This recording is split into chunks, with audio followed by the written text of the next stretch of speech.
So you've got a massive platform. You have a vision that is a spectrum of just daily open sourced conversation.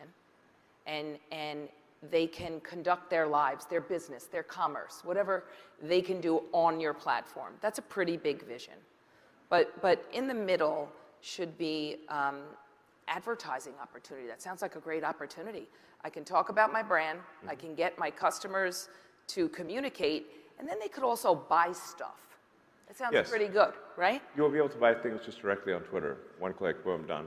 But they need to feel that there is an opportunity for them to influence what you're building, that vision. What we're doing here, whether it's me trying to push and prod you on your tweets.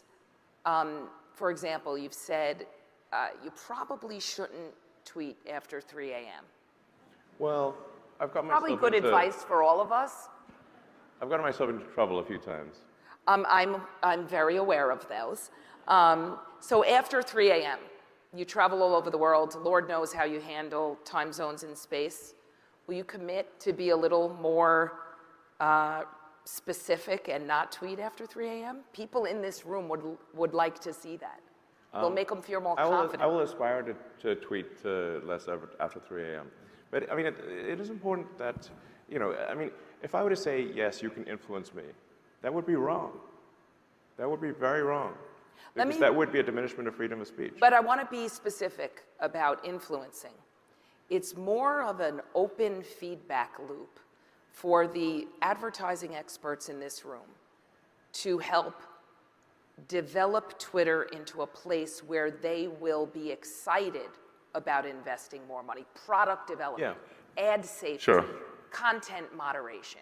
That's what the influence is. Yeah, I think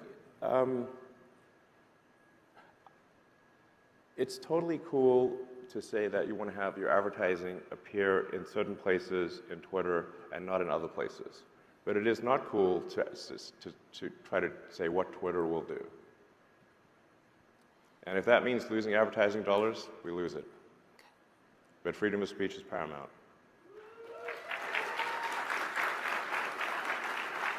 So Twitter 1.0 had a very well-populated, much-loved influence council. I think we need to change the name. Elon does not want to be influenced. But it was really a recurring feedback loop from your key stakeholders, your advertisers, where they had recurring access or would have recurring access to you. Would you commit from this stage today to reinstate that council to be named later? Well, I don't think it should be influence council.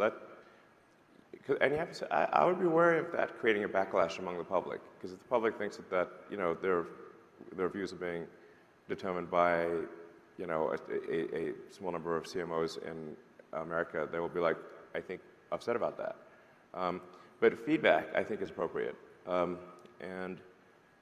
at the end of the day, if somebody's spending money for their ad campaign, it needs to yield results for their organization, or it doesn't make sense.